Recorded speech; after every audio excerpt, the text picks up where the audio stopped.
할렐루야. 골라이브 TV 복음 방송을 시청하시는 사랑하는 성도 여러분, 여러분의 삶과 여러분의 가정과 여러분이 섬기시는 교회 위에 하나님의 은혜가 충만하게 함께 하시기를 기도합니다. 이 시간 우리 찬양으로 우리의 마음을 하나님께 열어드리겠습니다.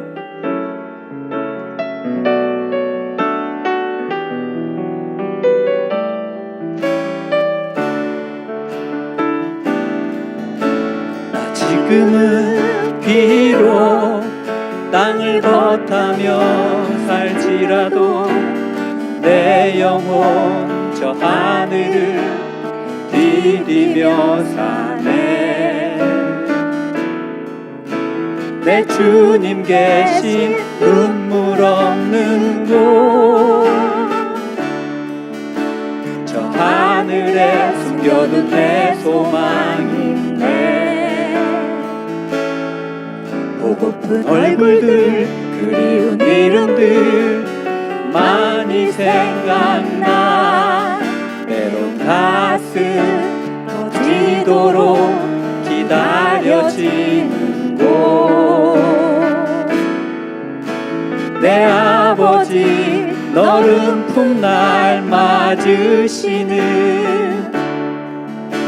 저 하늘에 쌓아둔 내 소망이 주님 그 나라에 이를 때까지 순례의 걸음 멈추지 않으면 어떤 시련이 와도 나 두렵지 않네. 주와 함께 걷는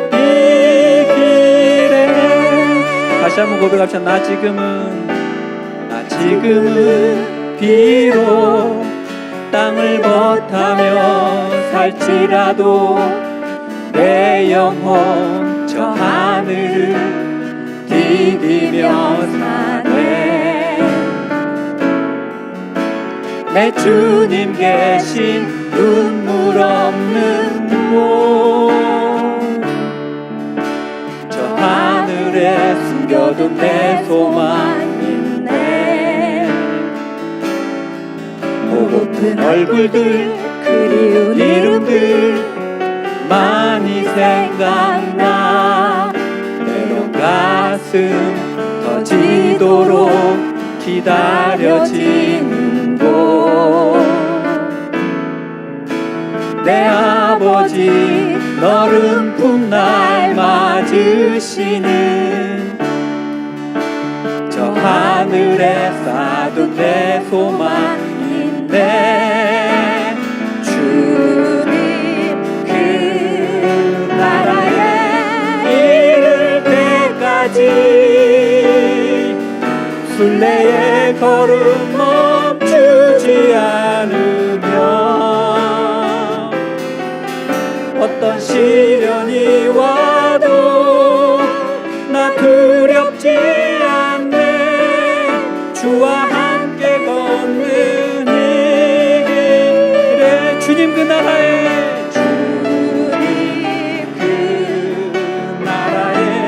이를 때까지 순례의 걸음 멈추지 않으면 어떤 시련이 와도 나 두렵지 않네. 주와 함께 걷는 이 길에. 할렐루야. 우리 이 시간에 해같이 빛나리 찬양 한 곡 더 하겠습니다.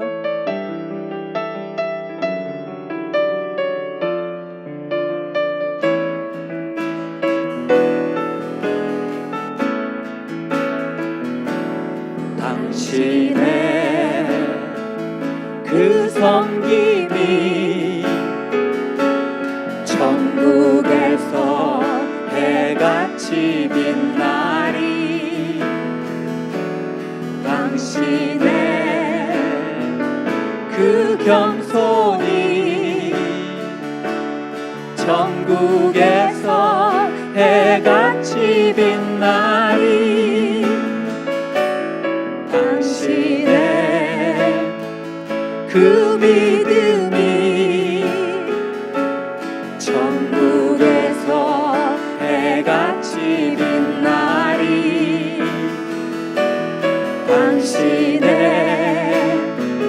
그 충성이 천국에서 해같이 빛나리. 주님이 기억하시면 족하리. 예수님 사랑으로 가득한 모습, 천사도 흠모하는 아름다운 그 모습, 천국에서 해같이 빛나리. 당신의 그 순종이, 그 순종이 천국에서 해같이 빛날 것입니다. 천국에서 해같이 빛나리. 당신의 그 사랑이, 당신의 그 사랑이 천국에서 해같이 빛나리. 당신의 그 찬송이, 그 찬송이 천국에서 해같이 빛나리. 당신의 그 헌신이, 당신의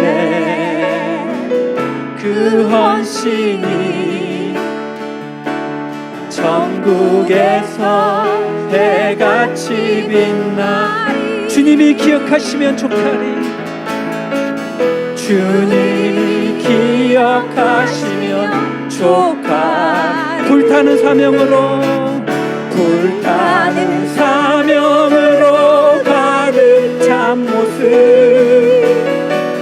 천사도 흠모하는 아름다운 그 모습, 천국에서 해같이 빛나. 주님이 기억하시면 족하리.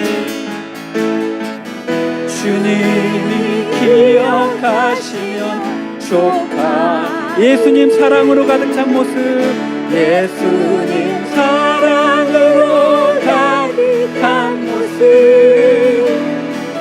천사도 흠모하는 아름다운 그 모습, 천국에서 해같이 빛나리. 천국에서 해같이 빛나. 한 번 더 합시다. 천국에서 해같이 빛나리. 할렐루야. 아멘. 아멘. 예. 오늘 하나님께서 우리에게 주시는 말씀은 창세기 12장 1절에서 5절까지입니다. 창세기 12장 1절에서 5절까지입니다. 제가 봉독해 드리겠습니다. 여호와께서 아브라함에게 이르시되 너는 너의 고향과 친척과 아버지의 집을 떠나 내가 네게 보여줄 땅으로 가라. 내가 너로 큰 민족을 이루고 네게 복을 주어 내 이름을 창대하게 하리니 너는 복이 될지라. 너를 축복하는 자에게는 내가 복을 내리고 너를 저주하는 자에게는 내가 저주하리니 땅의 모든 족속이 너로 말미암아 복을 얻을 것이라 하신지라. 이에 아브라함이 여호와의 말씀을 따라갔고 롯도 그와 함께 갔으며 아브라함이 하란을 떠날 때 75세였더라. 아브라함이 그의 아내 사라와 조카 롯과 하란에서 모은 모든 소유와 얻은 사람들을 이끌고 가나안 땅으로 가려고 떠나서 마침내 가나안 땅에 들어갔더라. 아멘. 여러분, 성경은 처음부터 마지막까지 하나님의 나라, 천국을 소개하는 책입니다. 그래서 창세기 1장 1절에 하나님께서 태초에 천지를 창조하시니라. 그 천지에 최초의 천국인 에덴 동산을 만드셨어요. 그리고 요한계시록 마지막 22장에 보면 우리가 돌아갈 본향, 저 영원한 새하늘과 새 땅, 천국을 설명하면서 막을 내립니다. 하나님께서는 그리고 또 당신이 창조하신 이 천국과 그리고 이 우주 만물에 질서를 부여하셨어요. 질서를 부여하셔서 우리 인간이 그곳에서 생활할 수 있도록 그런 환경을 만들어 주셨습니다. 예를 들어서 우리 지구의 자전축이 있죠. 지구의 자전축이 23.5도의 기울기로 태양 주위를 돌고 있는데 이 축이 약간만 더 기울어져도 우리 인간은 살 수가 없어요. 바다의 해수면이 올라가서 쓰나미가 와서 살 수가 없습니다. 또 우리 중력가속도가 있는데 중력가속도가 9.8이죠. 9.8이 9.9만 돼도 우리의 뼈와 관절에 무리가 가서 살 수가 없는 거예요. 이렇게 하나님께서는 태초에 이 우주 만물과 천국을 창조하시고 여기에 규칙과 질서를 부여하셨다는 이야기예요. 또 하나님께서는 이렇게 세운 질서를 바탕으로 이 지구상에 있는 모든 생명체에 있는 에너지를 보존하고 계십니다. 에너지를 보존하고 계세요. 느헤미야 9장 6절을 보면 하나님께서 하늘과 1월 성신과 땅과 땅 위의 만물과 바다와 그 가운데 모든 것을 지으시고 다 보존하시오니 라고 기록이 되어 있습니다. 하나님께서 이 우주의 에너지를 다 보존하고 계신다는 거예요. 그래서 우리가 창세기를 보면 하나님께서 이 식물과 땅에 기는 것과 육축과 모든 짐승들, 그 짐승들을 그 종류대로 번성하게 하신다고 기록하고 있는데 이 번성하게 하신다라는 것이 바로 에너지를 보존하는 방법이에요. 영양분을 주고 물을 주고 우리가 할 때 이것들이 크고 자라고 번성하면서 에너지를 보존한다는 이야기. 이것을 물리학적으로 우리가 법칙으로 설명한 게 에너지의 보존의 법칙입니다. 이 에너지의 보존의 법칙이라는 것은 이 우주에 있는 모든 에너지는 그 양이 일정하다는 거예요. 단지 폼, 모양만 바뀔 뿐이지 새로 생성되거나 사라지지 않는다는 거예요. 예를 들어 여기 물컵이 하나 있다고 가정을 해봅시다. 이 물컵에 물이 담겨 있는데 이 물이 만약에 증기로 돼서 증발했다고 가정을 해보세요. 그 증기를 다시 물로 우리가 바꿀 수만 있다면 그 양은 변하지가 않는다는 거예요. 이게 보존의 법칙이에요. 질량 보존의 법칙이에요. 어디론가 사라져버리는 게 아니고 보존이 된다는 거예요. 이 방식의 이 법칙에 의하면 지금 제 설교를 듣고 계시는 저와 여러분들이 지금 죽었을 때 이 영혼이 어디론가 사라져버리고 없어지는 게 아니라는 거예요. 어디론가 가서 보존이 된다는 거예요. 그 어디론가가 바로 성경은 저 영원한 우리의 본향 천국 아니면 지옥 둘 중에 하나라고 이야기를 하고 있습니다. 그런데 이렇게 질서 있게 보존이 되고 창조되었던 최초의 하나님의 나라에 이제 죄가 들어오고 타락하고 난 뒤에는 이 질서가 깨지고 무질서해지기 시작합니다. 이걸 물리학에서는 엔트로피 법칙이라고 그래요. 여러분 제가 자꾸 물리학의 법칙을 이야기하니까 저는 물리학자는 아니고요. 저는 평생을 원자력 발전소를 설계하고 있는 엔지니어 출신 전도사입니다. 어쨌든 이 엔트로피라는 것이 하나의 에너지인데 이게 무질서를 측정하는 단위예요. 그리고 이 엔트로피는 항상 증가하는 방향으로 간다는 거예요. 절대 감소해지지가 않아요. 무질서해지는 방향으로 간다는 게 우리가 에너지 보존의 법칙에 이은 엔트로피 법칙이라고 합니다. 예를 들어서 열은 항상 뜨거운 곳에서 차가운 곳으로 흐르면서 무질서해져요. 그리고 물은 높은 곳에서 낮은 곳으로 흐르면서 무질서해지는 거예요. 전기는 전압이 높은 곳에서 낮은 곳으로 흐르면서 무질서해진다는 거예요. 우리가 사는 이 지구도 무질서가 계속 증가하는 거예요. 우리가 오존층에 구멍이 생기죠. 빙하는 계속 녹아져 내려가요. 그런데 여러분, 우리 인생도 죄로 인하여 무질서해진다는 거예요. 우리 인생도 언제까지? 죽을 때까지 계속 무질서해진다는 거예요. 여러분, 우리가 나이가 들면 늙어가잖아요. 이게 무질서해지는 거예요. 엔트로피 법칙이에요. 그래서 하나님께서는 우리에게 이렇게 질서 있게 창조하신 우리의 본향 천국을 본능적으로 그리워하게 만들어 놓으셨다는 거예요. 여러분, 이거를 귀소 본능이라 그래요. 귀소 본능. 그래서 성경은 우리가 돌아가야 할 우리의 본향 천국에 대해서 계속 이야기를 하고 있는 거예요. 얘들아, 여기는 너희들이 영원히 살 곳이 아니야. 여기는 너희들이 잠깐 왔다 가는 곳이란다. 계속 이야기를 하는 거예요. 예수님도 그래서 공생애를 시작하실 때 첫 일성이 회개하라. 천국이 가까이 왔느니라. 천국을 이야기하신 거예요. 천국을. 여러분, 신약 성경 전체가 다 천국, 우리가 돌아갈 본향 하나님의 나라, 그 천국을 이야기하고 있다는 것입니다. 그런데 여러분, 예수 믿는 이 땅의 그리스도인들은 이상하리만큼 천국에 대한 이야기를 안 해요. 본향에 대한 이야기를 안 해요. 대화의 주제도 천국을 잘 이야기 안 합니다. 교회도 요즘에는 천국 이야기 잘 안 해요. 목회자들도 모이면 천국 이야기를 안 해요. 어떻게 하면 목회를 잘할까? 어떻게 하면 교회를 부흥시킬까? 그런 이야기를 합니다. 그러다 보니 우리 예수 믿는 성도들도 어떻게 하면 돈을 좀 더 많이 벌어볼까? 어떻게 하면 자식을 잘 키워서 좋은 직장을 보낼까? 좋은 결혼시킬까? 또 어떻게 하면 내가 좋은 투자를 해서 나의 노년에 어렵지 않게 풍족한 노후를 즐길까? 결국은 그런 이야기를 하고 앉아 있다는 거예요. 그런데 여러분, 성경은 이 세상을 살고 있는 우리에게 시종일관 우리가 돌아갈 본향 천국에 대해서 이야기를 하고 있다는 것입니다. 그러면서 성경은 많은 곳에서 떠남에 대해서 이야기를 하고 있어요. 떠남. 인생은 떠남의 연속이라는 거예요. 여러분, 아담이 타락한 후에 에덴 동산을 떠났습니다. 가인도 동생을 죽인 후에 하나님 곁을 떠났어요. 이스라엘 민족도 바벨론에 포로로 잡혀 끌려갑니다. 예수님의 제자들도 나를 따르라는 그 명령에 그물을 버려두고 떠납니다. 예수님 역시 우리를 구원하시기 위하여 아버지의 품을 떠나서 이 땅에 내려오셨어요. 오늘 본문 역시 아브라함이 하나님의 약속을 믿고 본토 친척 아비집을 떠나는 장면이에요. 여러분, 그런데 이 떠난다는 말이 말처럼 쉬운 말은 아닙니다. 저도 이 캐나다를 한번 올 때마다 일주일 전부터 캐리어를 꺼내놓고 준비를 해요. 쉬운 일이 아니에요. 그런데 아브라함 당시 부족 국가에서는 자기를 지키는 힘이 바로 가족과 친척이었어요. 그렇기 때문에 이 가족과 친척 본토 아비집을 떠난다는 것은 자기 안전장치를 포기하는 것이에요. 굉장히 위험한 일이고 모험이었어요. 믿음이 없이는 할 수 없는 일이었다는 거예요. 더군다나 이건 뭐 바로 옆동 아파트로 이사 가는 정도가 아니라 아주 먼 나라로 이민을 가는 거라는 거예요. 여러분, 우리가 이민을 떠나는 것은 결코 쉽지 않습니다. 어려워요. 일단 상황은 조금씩 다르겠지만 다른 나라에 살려면은 허가를 받으셔야 되잖아요. 허가를. 흔히 우리가 비자라고 하죠. 비자. 또 비자를 받고 입국을 해도 입국 심사대에서 꼬치꼬치 캐물어봐요. 꼬치꼬치. 아무튼 저는 인천공항에 들어갈 때 가장 마음이 편해요. 할렐루야. 여러분도 천국공항에 입성하시기 바랍니다. 또 이제 계속 살려면 영주권 받아야 되죠. 영주권.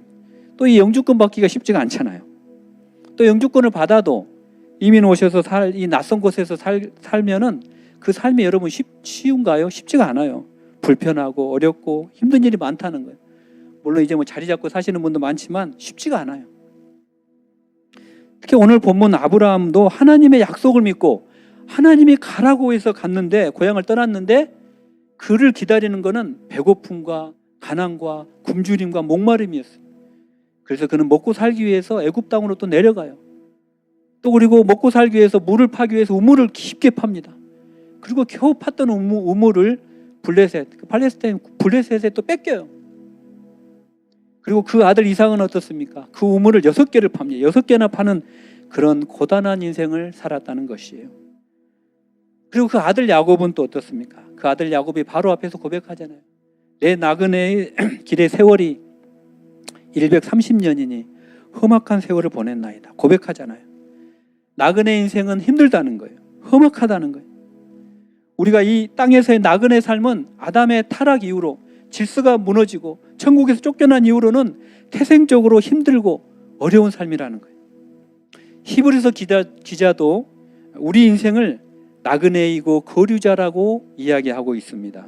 야곱처럼 험악한 인생이라는 거예요.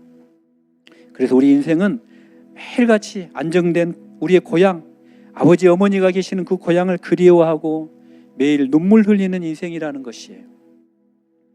여러분, 우리나라가 6.25 전쟁을 겪고 폐허가 됐잖아요. 이제 나라를 재건해야 되는데 돈이 없잖아요. 그래서 이제 다른 나라에 돈을 빌리러 가야 되는데 아무도 우리나라에 돈을 안 빌려줘요. 가난하죠. 거지 나라에 누가 돈을 빌려주겠어요. 근데 마침 그때 독일, 즉 그때는 서독이었죠. 서독에 이제 광부가 필요하고 이제 간호사가 필요했어요. 그래서 우리나라에서 간호사와 광부를 모집해서 서독으로 이제 보냅니다. 그리고 그들이 거기서는 잠자는 시간만 빼고 탄가루를 마시고 지하 수십 미터 막장에서 탄을 캐고, 그리고 말이 간호사지 죽은 시체들을 악홀로 닦는 거예요. 그런 힘든 일을 해서 그들을 이제 월급을 받잖아요. 그 월급을 담보로 해서 이제 우리나라 차관을 빌리기 위해서 그 담보로 해서 우리나라 대통령과 부인이 독일로 떠나요. 대통령 내외가 온다고 광부들은 이제 가장 아끼는 양복을 꺼내 입고, 또 간호사들은 색동 저고리 옷을 입고 대통령 내외를 기다리면서 두 줄로 쫙 서 있어요. 드디어 대통령이 와서 그 수고한 간호사와 이 광부들 손을 한 명 한 명 잡아줍니다. 그리고 그 부인은 한 10m 뒤에 떨어져 오면서 이제 간호사 손을 잡아주면서 이렇게 물어봐요. 혹시 고향이라고 물어봤는데 그 말을 들은 간호사가 울기 시작해요. 더 이상 대화가 안 돼요. 두 번째 간호사의 또 손을 잡고 혹시 고향이라고 이야기하니까 또 울기 시작해요. 또 이야기가 안 돼.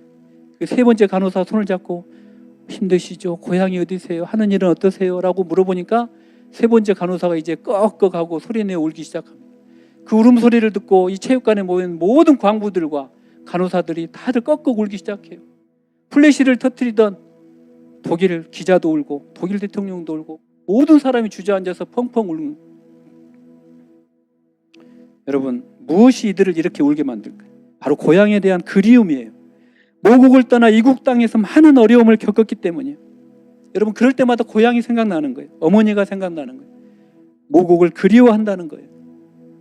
왜냐하면 모국은 어머니의 나라이기 때문이에요. 모국은 우리를 낳아준 나라예요. 이민 오신 여러분들이 모국을 그리워하는 이유는 모국의 고향이 있기 때문이에요. 그런데 여러분, 이 마음의 고향은 고향인 어머니를 그리워하는 것보다 더 깊은 그리움이 우리 안에 있다는 거예요. 그것은 바로 우리의 원래 고향, 우리의 본향, 완벽하고 질서 있게 창조되었고 보존되었던 하나님의 나라에 대한 그리움이에요. 그렇다면 여러분, 우리 성도들이 이 땅에 나그네 삶을 마치고 가는 영원한 고향 천국, 우리 모두가 가기를 원하고 반드시 가야 하고 믿기만 하면 누구나 가는 그 우리의 본향 천국은 어떤 곳일까요?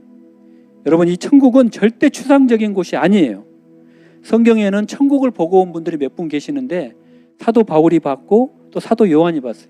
특별히 하나님께서는 사도 요한에게 요한계시록을 통하여 자기가 본 천국을 다 이렇게 설명하고 있어요. 그 마지막 장 22장 2절 5절에 이렇게 표현하고 있어요. 또 그가 수정같이 맑은 생명수의 강을 내게 보이리니 하나님과 및 어린 양의 보좌로부터 나와서 길 가운데로 흐르더라. 강 좌우에 생명나무가 있어 12가지 열매를 맺되 달마다 그 열매를 맺고 그 나무 잎사귀들은 만국을 치료하기 위하여 있더라. 생명수가 얼마나 맑은지 수정같이 맑다고 표현해요. 요한은 이것을 이 땅의 언어로는 다 표현할 길이 없어서 그냥 뭐뭐 같더라 라고 이야기를 하는 거예요. 그리고 생명나무에 12가지 열매가 맺혔다고 그랬어요. 너무나 구체적이고 여러분 실제적인 나라입니다. 그리고 그 잎이 있는데 그 잎은 무슨 효능이 있느냐? 만국의 5만 가지 병을 다 치료할 수 있는 잎이라는 거예요. 여러분, 그래서 천국은 병든 것이나 아픈 것이나 사망이 없는 곳이라고 그랬어요. 이렇게 좋은 곳이 천국이란 말이에요. 그럼 하나님은 이렇게 좋은 천국에 당신의 자녀들을 이 땅에서도 좀 쉽고 편하게 살다가 천국으로 부르면 되지 왜 굳이 고달픈 인생을, 나그네 인생을 살게 하시다가 천국으로 부르냐는 거예요.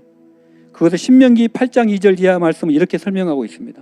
내 하나님 여호와께서 이 40년 동안에 너로 광야의 길을 걷게 하신 것을 기억하라. 이는 너를 낮추시며 너를 시험하사 내 마음이 어떠한지 그 명령을 지키는지 아니 지키는지 알려 하심이라. 그리고 이어서 7절 8절에서 계속 말씀하셔요. 내 하나님 여호와께서 너로 아름다운 땅에 이르게 하시나니 그곳은 골짜기에든지 산지에든지 시내와 분천과 샘이 흐르고 밀과 보리의 소산지요 포도와 무화과와 석류와 감람들의 나무와 꿀의 소산지라. 하나님께서는 때로 우리의 삶에 고난을 주시고 또 풍랑을 만나게 하시고 원치 않는 질병에 걸려 힘들어하는 광야의 길을 걷게 하시는 그 목적이 우리로 하여금 오직 하나님만 의지하는 그 인생 되게 만들려고 그렇게 하신다는 겁니다. 그리고 마침내 우리가 우리의 본향 아름다운 축복의 땅 천국에 이르게 하실 것이라고 말씀하고 계시는 거예요. 여러분, 헨리 모리슨이라는 선교사가 있어요. 헨리 모리슨. 그는 아프리카에서 40년간을 선교 활동을 하고 이제 건강을 잃고 가족을 잃고 이제 늙은 선교사가 되어 이제 배를 타고 자기 고향인 미국으로 돌아오고 있었습니다. 그런데 그가 타고 돌아오던 배에는 마침 아프리카의 한 국가를 방문하고 또 거기서 코끼리 사냥을 하고 즐기고 돌아오는 미국 대통령이 타고 있었어요. 이제 배가 뉴욕 항구로 입항하고 대통령이 내리자 붉은 레드카펫이 쫙 깔리고 군악대가 팡파레를 울리면서 이제 많은 사람들이 성조기를 흔들며 대통령을 환호했어요. 대통령 일행이 항구를 다 떠나가고 이 모리슨 선교사가 이제 배에서 내리고 딱 내리니까 레드카펫은 없어지고 군악대의 팡파레 소리는 이제 멎었어요. 그리고 그를 마중 나온 사람은 아무도 없었어요. 선교사님 혼자 고독하게 배에서 내렸습니다. 선교사는 저녁 노을이 지는 저 하늘을 바라보며 탄식하고 있을 때 조용한 하나님의 음성이 들렸어요. 자기는 하나님께 이렇게 외쳤어요. 하나님, 사냥을 갔다 오는 대통령은 저렇게 환영을 받는데 큰아들과 작은아들과 아내를 다 잃고 평생을 선교하다 돌아오는 나를 맞이하는 환영객은 아무도 없습니다. 주님, 이것이 40년간 아프리카에서 제가 청춘을 바치고 나의 건강을 바치고 나의 일생을 바친 결과입니까? 라고 하나님께 따져 묻기 시작할 때 하나님께서 이런 음성을 들려주셨어요. 사랑하는 내 아들아, 너는 아직 고향에 돌아오지 않았다. 내가 참으로 고향에 돌아오는 날에는 군악대의 나팔 소리가 문제겠느냐? 그것과 비교할 수 없는 하늘의 천군 천사의 나팔 소리로 내가 너를 맞이해 주마. 붉은 카페트가 문제겠느냐? 그것과는 비교할 수도 없는 황금으로 내가 너가 걸어갈 그 길을 다 포장해 놓고 내가 직접 마중 나가마. 여러분, 우리의 목적지가 이 땅에서 잘 먹고 잘 사는 그것만이 아니라는 거예요. 우리의 목적지는 저 영원한 천국이라는 것입니다. 여러분, 저 영원한 천국. 여러분, 영원이라는 시간 개념을 한번 생각해 보셨나요? 영원. 저는 이렇게 생각을 해봤어요. 독수리가 산만한 바위산을 매일 날아와서 날개짓을 한 번 할 때마다 바위산이 조금씩 깎인다고 가정을 했을 때 이 바위산이 다 깎이려면 몇 년이 걸릴까요? 몇 년이 걸릴까요? 하나님께서는 그 1000년이 하루 같다 그랬어요. 그 깎이는 그 세월이 하루 같다는 거예요. 그런 천국, 영원한 천국, 상상할 수 없는 그 영원한 천국에서 우리를 살게 하시겠다는 거예요. 여러분, 이 땅은 앞으로도 무질서가 계속 증가해 갈 거예요. 죄가 증가해 갈 거예요. 여러분, 이 땅은 예수님을 못 박아 죽인 그런 세상이에요. 그래서 하나님께서는 우리가 이 땅에 소망을 두지 않고 저 영원한 새 하늘과 새 땅, 하나님의 나라를 소망하게 하시며 살게 한다는 것입니다. 우리가 이 땅에서 고난을 당할지라도 믿음으로 견뎌내고 나를 아무 이유 없이 미워하고 모함하는 원수까지라도 사랑하려고 몸부림치고 또 내가 의롭지 않지만 의롭게 살려고 애를 쓰는 이유는 이 땅에서의 지금의 우리의 삶이 나그네 삶이고 마지막에는 우리가 돌아갈 저 영원한 본향 천국이 있기 때문이에요. 여러분, 우리는 우리의 본향 천국에서 이 땅으로 잠시 이민 온 사람들임을 잊지 마시기 바랍니다. 우리의 시민권은 하늘에 있다는 거예요. 우리는 잠시 이 땅에 겪는 고난과 환난이 지금은 고통스럽고 힘들지만 우리는 저 영원한 본향에 들어가는 주님 앞에 설 때는 그 고난의 순간, 고통의 순간에서 주님 붙잡고 아둥바둥 버티며 또 버텨내며 이겨낸 그 순간들이 이 땅에서의 그 어떤 화려했던 순간들보다 더 높임을 받고 우리가 오늘 불렀던 해같이 빛나는 소중한 시간들이 될 줄로 믿습니다. 할렐루야. 우리 사랑하는 성도 여러분, 나그네와 행인 같은 여러분께 다시 한번 권합니다. 영혼을 거스려 싸우는 육체의 정욕을 제어하시고 여러분, 죄와 싸우되 피 흘리기까지 싸우면서 우리 본향을 향하여 믿음으로 걸어가는 저와 여러분 되시기를 주님의 이름으로 기도합니다. 아멘. 기도하시겠습니다. 하나님 아버지, 우리에게 귀한 본향을 주셔서 그 본향을 사모하는 마음을 허락하여 주셔서 감사합니다. 아버지, 이 땅에서 우리가 나그네임을 기억하게 하시고 우리가 이 땅에 영원히 아버지 하나님 정말 영원히 돌아갈 그 천국을 기억하며 믿음으로 살아가는 저희들이 되도록 축복하여 주시옵소서. 예수님의 이름으로 간절히 기도합니다. 아멘.